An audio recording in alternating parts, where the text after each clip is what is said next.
Hello friends, आज हम discuss करने वाले हैं जेनेटिक्स के बारे में। जेनेटिक्स से जो शब्द है उसमें 3 शब्द, आनुवंशिकी, इसको हिंदी में अपन बोलते हैं आनुवंशिकी, यानी कि अगर इसको अपन लिखें अनु प्लस वंश प्लस इक प्रत्यय, आनुवंशिकी मतलब आनुवंशिकी का मतलब है कि अपने माता पिता से प्राप्त जो लक्षण होते हैं वो नेक्स्ट जनरेशन में जाना। तो ये अपन बात करते हैं इसके बारे में। सबसे पहले बात करते हैं हेरिडिटी के बारे में कि हेरिडिटी क्या होती है। वो लक्षण जो अपने माता पिता से हमें प्राप्त होते हैं और नेक्स्ट जनरेशन में जनरेट होते हैं वो हमें आनुवंशिकता कहलाती है। आपने देखा होगा कि कुछ जो सिम्टम्स है वो अपने मम्मी पापा से कुछ सिमिलर होते हैं कि ये दादी पे गया, ये पापा पे गया, तो कुछ जो सिम्टम्स होते हैं वो अपने मम्मी पापा की तरह हमें थोड़े से मिलते हैं। तो 25% जो डीएनए होता है वो अपने मम्मी और पापा से मिलके अपने में नेक्स्ट जनरेशन में जाता है। अब आप सोच रहे होंगे डीएनए क्या है मैम, किस डीएनए? तो डीएनए आपने सेल्स के बारे में सुना है। तो सेल्स जो होती है अपनी पूरी बॉडी जो सेल्स से मिलकर बनी होती है। सेल्स में सबसे अंदर की ओर होता है न्यूक्लियस, डबल मेम्ब्रेन न्यूक्लियस पाया जाता है। उसमें जो डीएनए होते हैं वो इस तरह से होते हैं अपने। और अगर अपन इसको किस फॉर्म में अपन पढ़ेंगे तो इसका जो स्ट्रक्चर होता है इस टाइप से होता है। इसमें इसका ये डीएनए होता है, ये एक क्रोमोजोम है। क्रोमोजोम को हिंदी में अपन कहेंगे गुणसूत्र। ये अपना सिंपल क्रोमोजोम है। और अगर इसका रेप्लिकेटेड क्रोमोजोम, ये इसका रेप्लिकेटेड क्रोमोजोम है। क्रोमोसोम से तो ये रेप्लिकेटेड क्रोमोसोम से, ये क्रोमोसोम्स में जो डीएनए प्रेजेंट होते हैं तो अपने जो डीएनए होता है उसके ऊपर जीन्स प्रेजेंट होती है। तो जीन्स जो होती है वो अपनी बॉडी के अंदर 35,000 जीन्स अपने बॉडी के अंदर प्रेजेंट होती है। ये तो हो गई अपनी हेरिडिटी की बात। इसके बाद आती है वेरिएशन। वेरिएशन क्या होता है?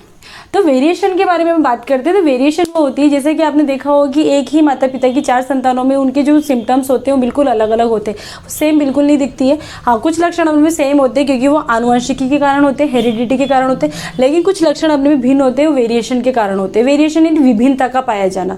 तो आपने देखा होगा कि अपन एक ट्विंस जो होगा, अगर ट्विंस बेबी है तो भी उनमें कुछ सिम्टम्स ऐसे होते हैं जो बिल्कुल डिफरेंट होते हैं। तो उसी कारण से अपने में वेरिएशन पाई जाती है। इसीलिए कोई भी जो ह्यूमन है वो एक दूसरे से बिल्कुल भी सिमिलर नहीं होता है क्योंकि वहाँ पे वेरिएशन पाई जाती है, क्योंकि अपने क्रोमोसोम्स में वेरिएशन आती है। तो ये हो गए वेरिएशन की बात। तो अपन कह सकते हैं कि हेरिडिटी प्लस वेरिएशन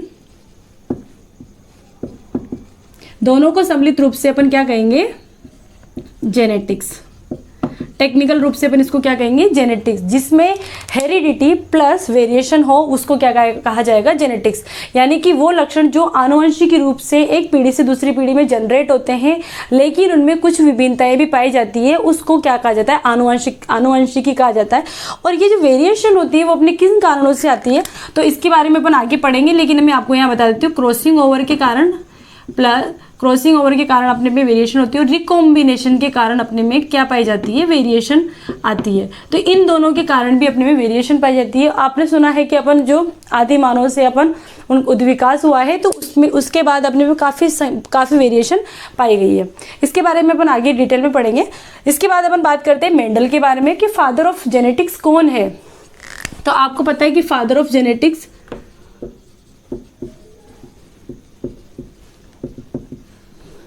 मेंडल है। इनका पूरा नाम गेगर जॉन मेंडल है। और इनकी थोड़ा सा इनका इंट्रोडक्शन पढ़ लेते हैं। पहले इनका इंट्रोडक्शन पढ़ लेते हैं। फादर ऑफ जेनेटिक्स मेंडल है। इनका पूरा नाम है Geiger John Mendel. Geiger John Mendel ये ऑस्ट्रिया के रहने वाले थे। वहाँ पे ये मैथमेटिक्स और सांख्यिकी का इनको बहुत अच्छा ज्ञान था। तो उस समय क्या है कि ऑस्ट्रिया में ये वहाँ के रहने वाले थे। तो वहाँ पे इन्होंने एक छोटे से चर्च में ये पादरी के पद पे थे। वहाँ पे इन्होंने चर्च के बाहर गार्डन में इन्होंने सबसे पहले सब्जियां बोना शुरू किया।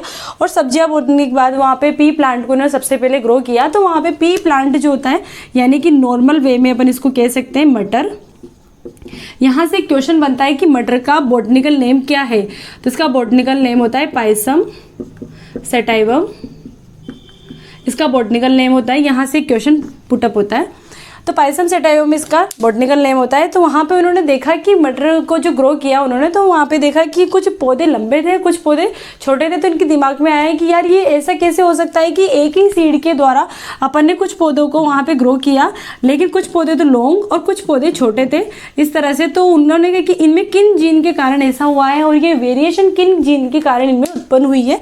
तो ये उसका थोड़ा सा उन्होंने सोचा। तो उन्होंने काफ़ी साल तक इसके बारे में एक्सपेरिमेंट किया इसके बारे में, और उन्होंने दोनों के जीन्स को मिलाकर कि कौन सा नया जीन्स बनता है आगे जाकर के, कौन सा प्लांट तैयार होता है, इसके बारे में उन्होंने थोड़ा सोचा और उन्होंने काफ़ी समय तक इसके ऊपर एक्सपेरिमेंट भी किए। इस तरह से अपन कह सकते हैं कि 1856 से लेके 1863 तक, यानी कि 7 इयर्स तक इन्होंने क्या किया, एक्सपेरिमेंट किया इसके बारे में, और कई सारे पी प्लांट के बारे में इन्होंने एक्सपेरिमेंट किया। और प्योर जो पौधा होता है, प्योर का मतलब होता है कि जैसे पूरी तरह से शुद्ध लंबा हो और पूरी तरह से शुद्ध बोना, मतलब इस तरह से उन्होंने शुद्ध जो प्योर लंबे और प्योर बोने पौधों की सीड्स इकट्ठे की और काफ़ी लंबे समय तक इन्होंने इसके ऊपर एक्सपेरिमेंट किया। लेकिन उस समय क्या हुआ कि इन्होंने ऑस्ट्रिया में ब्रून नामक सोसाइटी के अंदर पत्र का प्रकाशन किया। ब्रून में, ऑस्ट्रिया की ब्रून एक जगह है, वहाँ पे इन्होंने पत्र का प्रकाशन किया। इनके जो लॉ वगैरह थे, तो उन्होंने जो लॉ दिए थे उसके बारे में पत्र का प्रकाशन किया। तो उस समय क्या हुआ कि इनकी प्रकाशन पे किसी का ध्यान नहीं गया, क्योंकि रीज़न क्या था कि 1859 में डार्विन की जो थ्योरी थी वो चरम अवस्था पे थी, और उस समय उन्होंने दिया था ओरिजिन ऑफ स्पीशीज़, एक थ्योरी दी थी ओरिजिन स्पीशीज़। तो उन्होंने कहा कि जो मनुष्य का जो विकास है वो वन मानुष से हुआ है, तो उसके बारे में उन्होंने एक्सप्लेन किया। तो उस समय क्या हुआ कि सारा ध्यान डार्विन की तरफ था। तो इस वजह से क्या हुआ कि जो मेंडल थे उनका किसी के ऊपर ध्यान नहीं गया, और उनकी जो प्रकाशन था उसकी चर्चा नहीं हुई। तो इस तरह से क्या हुआ कि इसके बाद 1900 में 3 साइंटिस्ट आए, हुंगो, डी व्रीज, कोलकोरेंस और शेरमार्क। इन साइंटिस्ट ने उनकी रीडिस्कवरी की, वापस उनके नियमों की रीडिस्कवरी की, और उन्होंने उनके नियमों को दोबारा खोजा। हालांकि इन्होंने पहले कर लिया था, लेकिन उसके बाद जब इनका प्रकाशन हुआ तो उसके बाद उन्होंने कहा कि ये वाला नियम तो पहले ही मेंडल दे चुके थे। तो फिर उसके बाद उन्होंने उनके नियमों की दोबारा डिस्कवरी की और उन्होंने दोबारा नियम दिए इसके अकॉर्डिंग।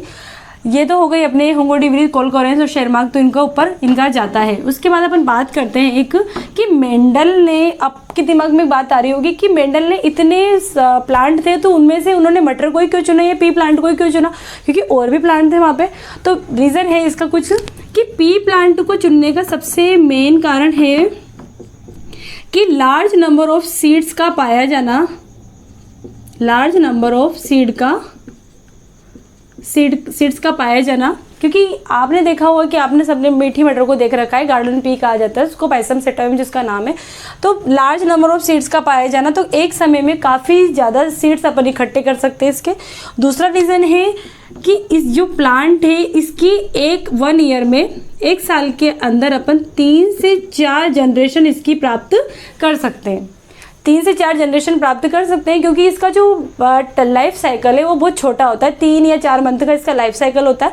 तो अपन इसकी इस प्रकार से 4 जो इस जनरेशन इसकी प्राप्त कर सकते हैं।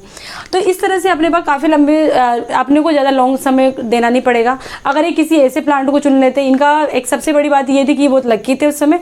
तो अगर ये किसी ऐसे प्लांट को चुन लेते जिसमें फ्लावर ही 100 साल के अंदर आते हैं, तो फिर उसका नेक्स्ट जनरेशन कब आएगी। तो इसी वजह से इन्होंने ये वाला प्लांट चुना, पी प्लांट चुना। तो उस वजह से क्या लार्ज नंबर ऑफ सीड्स का पाया जाना, सेकेंड है 1 ईयर में 3 या 4 स्पीशीज अपन इसकी प्राप्ति कर सकते हैं, जनरेशन प्राप्त कर सकते हैं। ठीक है। तीसरी बात इसमें है कि सेल्फ पॉलिनेशन की क्रिया इसमें पाई जाती है, सेल्फ पॉलिनेशन पाया जाता है। अब आप सोच रहे होंगे सेल्फ पॉलिनेशन होता क्या है, इसके बारे में अपन आगे एक्सप्लेन करेंगे, लेकिन मैं आपको थोड़ा सा बता देती हूँ यहाँ पे कि पॉलिनेशन को हिंदी में बोलते हैं परागण। और परागण वो होता है जिसके अंदर आपने देखा होगा कि एक ही फ्लावर के मेल और प्लस फीमेल एक ही फ्लावर के अंदर प्रेजेंट हो, उसे कहा जाता है स्वपरागण। जब उसमें एक ही फ्लावर के वर्तिकाग्र दूसरे फ्लावर के उसी फ्लावर के परागकण आकर के उसको क्या करते हैं, फर्टिलाइज करते हैं, तो इस क्रिया को सेल्फ पोलिनेशन कहा जाता है। और आपने देखा होगा कि एक जो फ्लावर होता है उसमें मेल और फीमेल पार्ट एक ही फ्लावर के अंदर प्रेजेंट हो तो ऐसे फ्लावर को बाइसेक्सुअल या फिर द्विलिंगी फ्लावर के नाम से जाना जाता है। तो इसमें द्विलिंगी फ्लावर के नाम से इसको जानते हैं या बाइसेक्सुअल के नाम से इसको अपन डिस्क्राइब करते हैं। ये तो हो गई अपने पोलिनेशन की बात। तो इसका जो फ्लावर था वो सेल्फ पोलिनेशन वाला था या फिर अपन बाइसेक्सुअल कह सकते हैं, तो वो था। तो ये 3 कारण ऐसे हैं जिसकी वजह से अपन में पी प्लांट को इन्होंने चुना। ये हो गई अपनी पी प्लांट की बात। अब अपन बात करते हैं कि जेनेटिक्स को पढ़ने के लिए अपने को कुछ की पॉइंट्स के बारे में पता होना चाहिए कि की पॉइंट क्या है, क्योंकि जेनेटिक्स जब तक समझ में नहीं आती जब तक हम लोग की पॉइंट नहीं समझेंगे, क्योंकि वेरी इंपॉर्टेंट होते हैं की पॉइंट। तो अपन उस पर बात करते हैं की पॉइंट्स के बारे में। ओके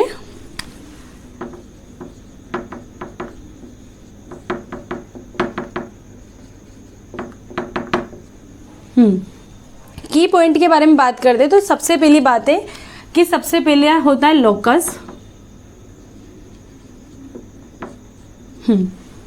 अब जैसे स्टार्टिंग में मैंने आपको बताया था कि अपनी जो सेल्स होती है उसके अंदर न्यूक्लियस होता है यानी कि केंद्रक, उसमें अपने डीएनए जो होते हैं या फिर अपन क्रोमोसोम्स कह सकते हैं, क्रोमेटिन कह सकते हैं, क्रोमोसोम्स होते हैं उनको अपन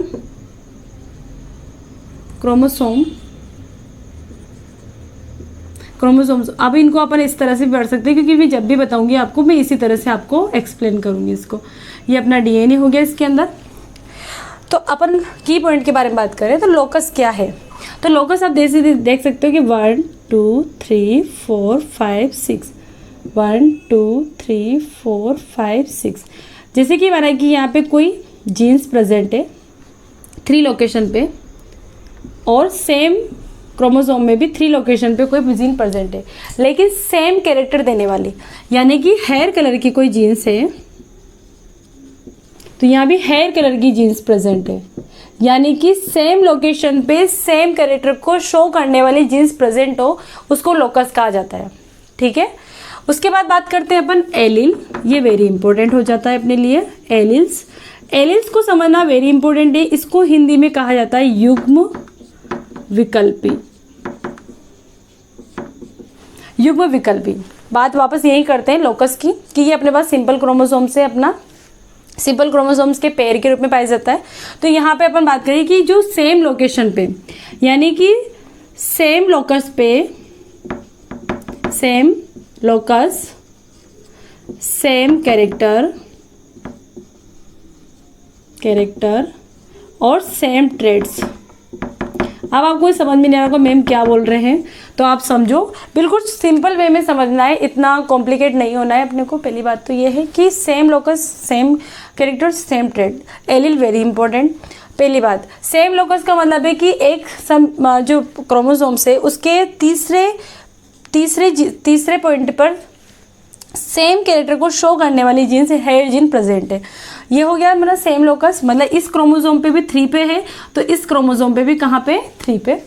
सेम कैरेक्टर का मतलब है कि सेम हेयर जीन्स प्रेजेंट है तो यहाँ भी कौन सी जीन प्रेजेंट है, हेयर जीन्स प्रेजेंट है। अब सेम ट्रेड्स की बात करते हैं तो हाँ कि एलील्स में सेम ट्रेड्स को शो करे ये जरूरी नहीं है। क्यों? क्योंकि ट्रेड्स का मतलब होता है टाइप, यानी कि हेयर कलर में अपने पास टाइप्स होते हैं, ब्राउन भी हो सकता है ब्लैक भी हो सकता है हेयर कलर में। तो यहाँ पे ट्रेड्स शो करे सेम ट्रेड्स शो करे ये जरूरी नहीं है। तो इसकी डेफिनेशन क्या बन जाएगी अपने पास कि वो एलील्स जिसमें सेम लोकस प्रेजेंट हो सेम कैरेक्टर शो करे लेकिन सेम ट्रेड्स को शो करे ये जरूरी नहीं होता है। ओके फ्रेंड्स, तो ये हो गई अपनी एलील्स की बात, युग्म विकल्पी की बात। अब आपको समझ में आ गया होगा सेम लोकस क्या है, सेम कैरेक्टर क्या है और सेम जो उसका ट्रेड्स है वो क्या है। अब हम बात करते हैं होमोजाइगस।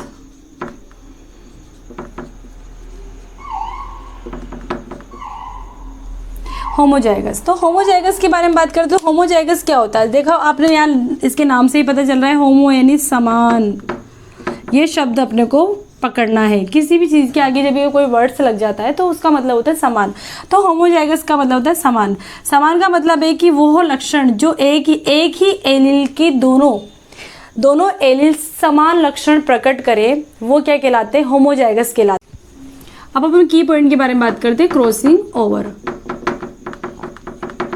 तो मैं आपको बताना चाहती हूँ कि क्रॉसिंग ओवर क्या है, क्योंकि क्रॉसिंग ओवर के द्वारा ही अपने में जीन्स होते हैं, वो आगे जाकर की वेरिएशन का जो कारण है वो क्रॉसिंग ओवर ही होता है।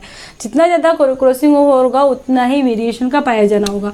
तो जो क्रॉसिंग ओवर होता है वो अपने जेनेटिक पार्ट, लेकिन आपको मैं पहले यहाँ बता देती हूँ कि जो मियोसिस होता है, यानी कि मियोसिस का मतलब है अर्धसूत्री विभाजन। आपको पता होना चाहिए कि अर्धसूत्री विभाजन है वो अपने जो लैंगिक अंग होते हैं, यानी जो सेक्सुअल ऑर्गन्स होते हैं, यानी ओवेरी और टेस्टिस है, उसी के अंदर होता है और कहीं पे भी नहीं होता है। जो माइटोसिस है वो अपनी होल बॉडी के अंदर होता है। तो अर्धसूत्री विभाजन का मतलब, अर्ध का मतलब होना आधा, मतलब 2n से अपनी जो संख्या होती है वो क्या हो जाती है? हाफ हो जाती है, आधी हो जाती है। तो अर्धसूत्री विभाजन कहलाता है। तो क्रॉसिंग ओवर के जो अर्धसूत्री विभाजन की जो फर्स्ट की जो अवस्था है उसके अंदर क्रॉसिंग ओवर होता है। तो इसकी वजह से जो क्रोमोसोम होता है उसका एक ट्रांसफर होता है यहाँ पे, तो इसको बोलते हैं क्रॉसिंग ओवर। वेरिएशन का जो कारण है वो क्रॉसिंग ओवर के कारण ही प्रेजेंट होता है। इसके बाद बात करते हैं अपन फिनोटाइप और जीनोटाइप की।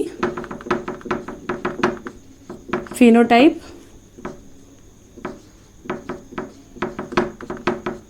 जीनोटाइप। चलो, फिनोटाइप का अगर नॉर्मली अपन बोले तो मॉर्फोलॉजी, यानी कि बाहरी रूप से लक्षणों का प्रकट होना। नॉर्मल समझते हैं अपन कि नॉर्मल वे में क्या बोलेंगे अपन कि जैसे आपको दिख रहा होगा कि ये लंबा लड़का है, ये बोना लड़का है, इसके हेयर जो ब्लैक है, इसके हेयर ब्राउन है, तो आपको जो बाहरी रूप से जो मॉर्फोलॉजी दिखती है उसको फिनोटाइप कहा जाता है। तो अपन इसको प्लांट के बारे में समझते हैं कि पी प्लांट के अंदर ये लंबा पौधा है, ये छोटा पौधा है, इसके फ्लावर व्हाइट कलर के, इसके फ्लावर बैंगनी कलर के हैं, इस तरह से। तो इसके झुर्रीदार बीज है, तो ये अपनी उसकी मॉर्फोलॉजी कहलाती है, मतलब उसके बाहरी लक्षणों से उसको डिनोट करना कि हाँ ये है, ये लंबा है, ये बोना है, तो अपन उसको बाहरी लक्षणों से डिनोट करते हैं। तो इसको बोला जाता है फिनोटाइप, यानी कि अपन इसको हिंदी में कह सकते हैं मॉर्फोलॉजी, और इसको हिंदी में कहेंगे अपन काइकी, जिसको अपन नॉर्मली वे में बोला जाता है। एक होता है जीनोटाइप, मॉर्फोलॉजी को ही जीन्स के रूप में डिनोट करना, जीन्स के रूप में, मतलब अपन बात करते हैं जैसे ये लंबा पौधा है तो क्यों है, क्या रीज़न है कि ये लॉन्ग है, और क्या रीज़न है कि ये शॉर्ट प्लांट है, इसके कौन से जीन्स के कारण ये शॉर्ट है और कौन से जीन्स के कारण ये लॉन्ग है। तो ये जीन्स के बारे में इसमें अपन एक्सप्लेन करते हैं, तो इसको कहा जाता है जीनोटाइप। जब अपन चेकर बोर्ड बनाएंगे मेंडल का, जो उनके जो लॉ थे उसके अंदर जो चेकर बोर्ड बनाएंगे उसके अंदर अपन ये पढ़ेंगे कि फिनोटाइप और जीनोटाइप का किस रेशो पूछा जाता है। तो आपको वेरी इंपॉर्टेंट है, वहाँ पे अपन इसको दोबारा पढ़ेंगे फिनोटाइप। लेकिन फिनोटाइप में अपन बस यही देखेंगे कि उसके जो बाहरी लक्षण होते हैं उसको कैसे डिनोट किया जाता है, और जीनोटाइप के अंदर उसके जीन्स क्या कहते हैं, उसके किस जीन्स के कारण लंबा हुआ है और किस जीन के कारण वो छोटा हुआ है, तो इसके जीनोटाइप के बारे में उसका डिनोट किया जाता है। ओके, ये हो गई अपनी जीनोटाइप के बारे में। अब इसके बाद बात करते हैं अपन जीनोम क्या है। जीनोम क्या है?